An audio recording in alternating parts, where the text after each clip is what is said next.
వస్తే వారు ప్రభుత్వాన్ని నిర్వహించే బాధ్యత వారు తీసుకుంటారు. ఇది ప్రజాస్వామ్యంలో 5 ఏళ్లకు ఒకసారి జరిగే తంతు.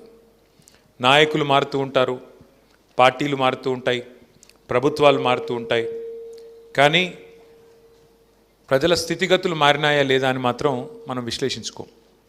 వాస్తవం ఏమంటే ఇందాక శ్రీధర్ గోవింద్ గారు మాట్లాడుతున్నప్పుడు నేను కూడా ఆలోచిస్తూ ఉంటే, సోదరుడు తన ఆలోచన విధానం, తను ఆనాడు ఉద్యమ సమయంలో తన వంతుగా 1000 మైళ్ళ దూరంలో ఉన్న, 1000 కిలోమీటర్ల దూరంలో ఉన్న నా వంతుకు నేను ఏం చేయాలని చెప్పి టీవీ ముందు జై తెలంగాణ అన్న పరిస్థితి, సోషల్ మీడియాలో తనకంటూ ఒక వాయిస్ అజ్ఞాతంగానే ఉంటూ తాను బయటపడకుండా, తన ఫోటో పెట్టుకోకుండా, పేరు పెట్టుకోకుండా తెలంగాణ బ్లాక్ వాయిస్ అని పేరు పెట్టి, మరి ఆ రోజు తను ఏ రకంగా ఉడతా భక్తిగా ఉద్యమానికి సాయం చేసిండు ఇవన్నీ చెప్తా ఉంటే నేను మనసులో అనుకుంటా ఉన్నా, ఇట్లా ఎంతోమంది అజ్ఞాత సూర్యుల వల్లే కదా, ఇట్లా ఎంతో వేలాది మంది, లక్షలాది మంది.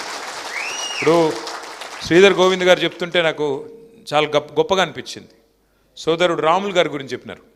ఎక్కడున్నాడు ఆయన? రాములు, పల్లెపు రాముల, పల్లేటి రాములు గారు. తాను పెద్ద డబ్బులున్నాడు కాదు, తనకు సొంతంగా 1000 రూపాయలు లేకపోవచ్చు, లక్షల రూపాయలు లేకపోవచ్చు, కోట్ల రూపాయలు లేకపోవచ్చు, కానీ తెలంగాణ అనే సిద్ధాంతం మీద, నాయకుడి మీద, కేసీఆర్ గారి మీద ఆయనకున్న భక్తి వల్ల, ఆయనకున్న ఆరాధన వల్ల ఇవాళ ఆ గ్రామంలో జెండా కట్టి ఆ జెండా దించకుండా మరి బ్రహ్మాండంగా పోరాటం చేస్తున్న నాయకుడు. తమ్ముడు మహేష్కి కూడా మరి సొంతంగా పెద్ద ఆస్తిపాస్తులేం లేకపోవచ్చు, కానీ తనకు తోచిన విధంగా కేసీఆర్ గారి వాయిస్ని కానీ, పార్టీని కానీ, తెలంగాణ బాగును కోరుకునే వ్యక్తిగా సోషల్ మీడియాలో తన పాత్ర తాను పోషిస్తూ ఉన్నాడు. ఇట్లా ఒక్కొక్కరుగా లెక్క పెట్టుకుంటూ పోతే కొన్ని లక్షల మంది గుండెలు, ఆర్ఎస్పీ గారు చెప్పినట్టు కొన్ని లక్షల గుండెలు ఇవాళ కొట్టుకుంటూ ఉన్నాయి. ఈ రాష్ట్రం బాగుండాలి, మా ప్రజలు బాగుండాలి, అధికారంలో ఎవరుంటే ఏమి కానీ మా వాళ్ళు బాగుండాలి, మా చెరువు బాగుండాలి, మా ఊరు బాగుండాలి, మా పరిస్థితి బాగుండాలి, మా రాష్ట్రం దేశంలో నెంబర్ 1 కావాలి, ఈ ఆరాటంతో కొట్లాడుతున్న వాళ్ళు ఉన్నారు. ఇవాళ మనం కూడా అధికారం ఏమి కొత్త కాదు. 25 ఏళ్ళు నిన్నగాక మొన్న మన పార్టీకి నిండినాయి. ఏప్రిల్ 27 నాడు 25 ఏళ్ళు నిండి 26వ ఏట పార్టీ అడుగుపెట్టింది. ఈ భారతదేశ చరిత్రలో మీరు చూసినట్టయితే వేళ్ల మీద లెక్క పెట్టవచ్చు ఎన్ని పార్టీలు 25 ఏళ్ళ పైచిలుకు మనగలిగిన పార్టీలు, బతకగలిగిన పార్టీలు, బట్టగట్టగిన పార్టీలు ఎన్ని అంటే ఏళ్ళ మీద లెక్క పెట్టచ్చు. అదే మన తెలుగు రాష్ట్రాలు చూస్తే, ఇదివరకు ఉమ్మడి ఆంధ్రప్రదేశ్, ఇప్పుడు తెలంగాణ ఆంధ్రప్రదేశ్ చూస్తే 2 పార్టీలు కదా. 25 ఏళ్ళ పైగా నిలబడ్డ పార్టీలు 2 కదా. 43 ఏళ్ళ కింద పుట్టిన తెలుగుదేశం పార్టీ, 83 పుట్టిన తెలుగుదేశం పార్టీ ఒకటి, రెండవది 2001లో పుట్టిన టీఆర్ఎస్ పార్టీ, ఈరోజు బీఆర్ఎస్ పార్టీ రెండవది. అంటే ఇక్కడ ఆలోచించాల్సిన విషయం ఏంటి అంటే, అధికారం ఉన్నదా లేదా అన్నది ముఖ్యం కాదు, ప్రజల తరపున వాయిస్ వినిపించే శక్తి ఉందా లేదా, ప్రజల తరపున పోరాడే శక్తి ఉందా లేదా, ప్రజల తరపున పోరాడే నాయకత్వ పటిమ ఉందా లేదా, అది ముఖ్యం. సరే, అధికారం ఆ ప్రాసెస్లో అప్పుడప్పుడు వస్తుంది, రాకపోతే రాదు. దాని గురించి ఏదో ఫికర్ అయిపోయి రేపు ఏమైపోతుందో, మనం అధికారంలో రాకపోతే కొంపలు అంటుకుపోతాయేమో, ఏవి కాదు. భూమి అట్లున్నది ఇట్లేం కాదు, ఆకాశం అట్లా కింద పడదు, ఎవరు ముఖ్యమంత్రి ఉన్నా ఉండకపోయినా ఏం ఆగదు. కానీ ప్రజలు ఆలోచించుకోవాలి, ఎన్నికలు రాగానే కన్ఫ్యూజ్ కావద్దు. కేసీఆర్ గారు చిల్కకు చెప్పినాడు ప్రతి సభలో. మీ కల్వకుర్తికి కూడా వచ్చి చాలా సావధానంగా ఓపికగా చెప్పినారు కేసీఆర్ గారు. అమ్మ, తొందరపడకండి, గందరగోళ పడకండి, ఆగం కాకండి. అదంటారు చూడండి, ఈయనగాచి నక్కల పాలు చేసినట్టు చేయకండి. తొందరపడి గందరగోళంలో ఓటేస్తే, తప్పుడు పార్టీని, తప్పుడు వ్యక్తులను ఎంచుకుంటే ఆగమైపోతుంది అని చెప్పిండు. కానీ మీరు కల్వకుర్తిలో వినలేదు. ఉమ్మడి పాలమూరు జిల్లాలో 14 స్థానాలు ఉంటే 2 స్థానాల్లో మాత్రమే బీఆర్ఎస్ గెలిచింది, మిగతా 12లో కాంగ్రెస్ పార్టీ గెలిచింది. పాలమూరు బిడ్డను, పాలమూరు గోసదీరుస్తా, పాలమూరు దశ మారుస్తా అని చెప్పి గెలిచిన రేవంత్ రెడ్డి గారు ఇవాళ ముఖ్యమంత్రిగా ఉన్నారు. 2.5 ఏళ్ళు అయిపోయింది, 3 బడ్జెట్లు ప్రవేశపెట్టినారు. ఒక్కసారి దయచేసి గుండె మీద చేసుకొని పాలమూరు బిడ్డలు ఆలోచించాలని నేను విజ్ఞప్తి చేస్తా ఉన్నాను. ఇది మా అధికారం కోసమో మా కోటేయమని చెప్పట్లేదు, నేను మాకేదో కావాలని చెప్పట్లేదు. అధికారం ఏమీ కొత్త కాదు. 14 ఏళ్ళు ఉద్యమంలో ఉన్నాం, 10 ఏళ్ళు అధికారంలో ఉన్నాం, గత 2.5 ఏళ్ళు ప్రతిపక్షంలో ఉన్నాం. మళ్ళీ గెలిస్తే అధికారం వస్తుంది, కొత్త ఏం కాదు అది. కానీ దయచేసి పాలమూరు బిడ్డలు ఆలోచన చేయాలి. 2.5 ఏళ్ల కాంగ్రెస్ ప్రభుత్వం, రేవంత్ రెడ్డి గారి ప్రభుత్వం పాలమూరుకి ఏమన్నా మంచి చేసిందా చెడు చేసిందా మీరు ఆలోచన చేయండి. 10 ఏళ్ల కేసీఆర్ గారి ప్రభుత్వం పాలమూరుకు మంచి చేసిందా చెడు చేసిందా అది కూడా బేరీజ్ వేసుకోండి. ఇవాళ ముఖ్యమంత్రి మీ జిల్లా బిడ్డ, కానీ మీ జిల్లాకి ఏమైనా లాభం జరిగిందా? మీ కల్వకుర్తికి ఏమైనా జరిగిందా? మీ మాడుగులకు ఏమైనా జరిగిందా? మీ అప్పారెడ్డిపల్లికి ఏమైనా జరిగిందా? ఆలోచన చేసుకోండి.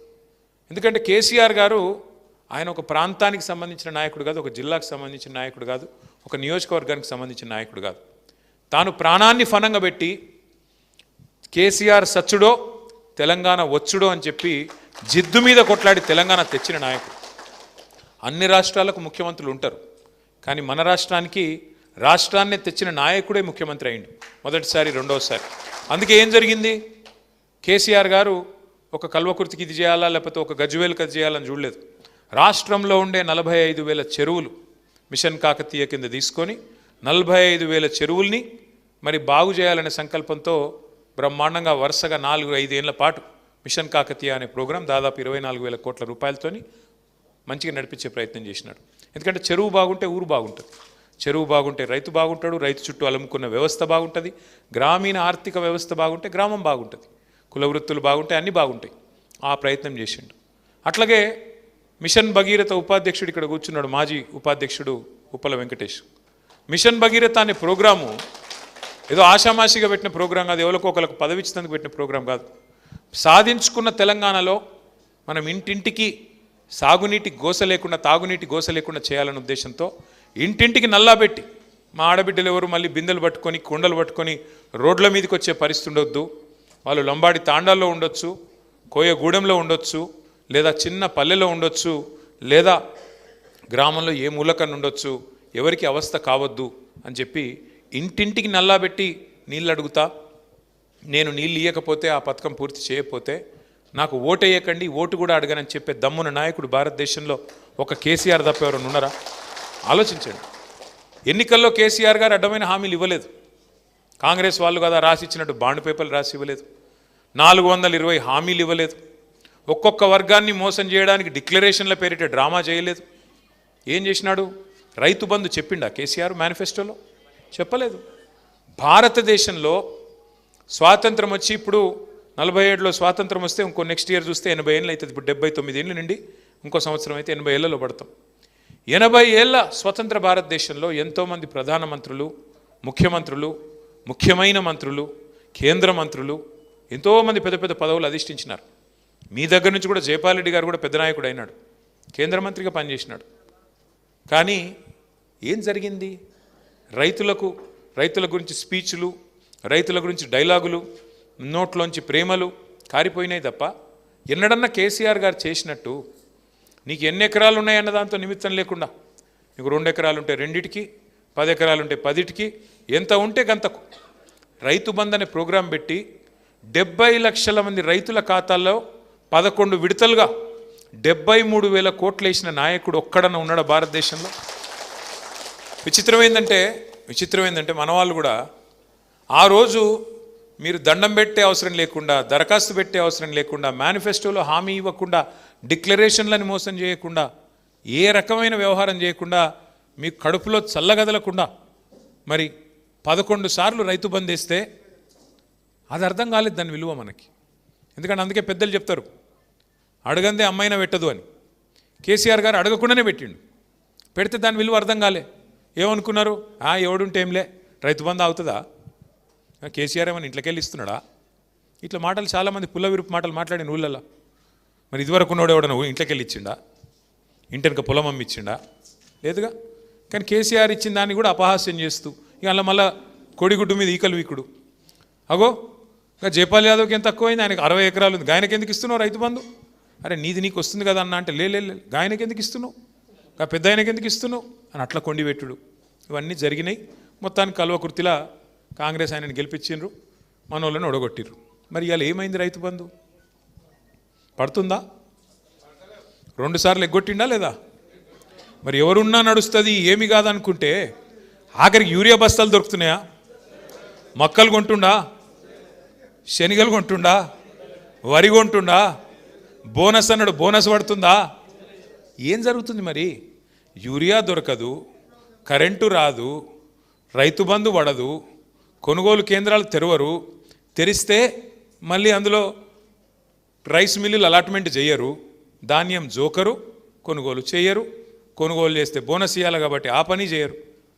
అందుకే ఓటేసేటప్పుడు ఆగమైతే, ఓటేసేటప్పుడు అయ్యో ఎవడైతే ఏమిలే, జైపాల్ యాదవ్ మంచోడు కాదు, ఈయన మంచోడు కాదు, గాయన మంచోడు కాదు అని రాగాలు తీసి చాలామంది ఏమనుకున్నారు తెలుసా, కల్వకుర్తి తాలూకాలో పోతే జైపాల్ యాదవ్ పోతాడు కానీ కేసీఆర్ ఉంటాడు కదా అనుకున్నారు. అంతేనా?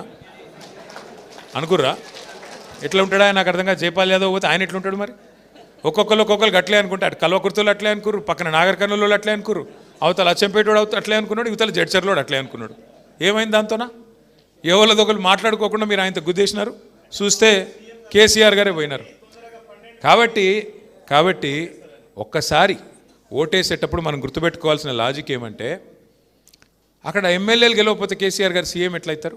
కారు కదా. అందుకే కేసీఆర్ గారు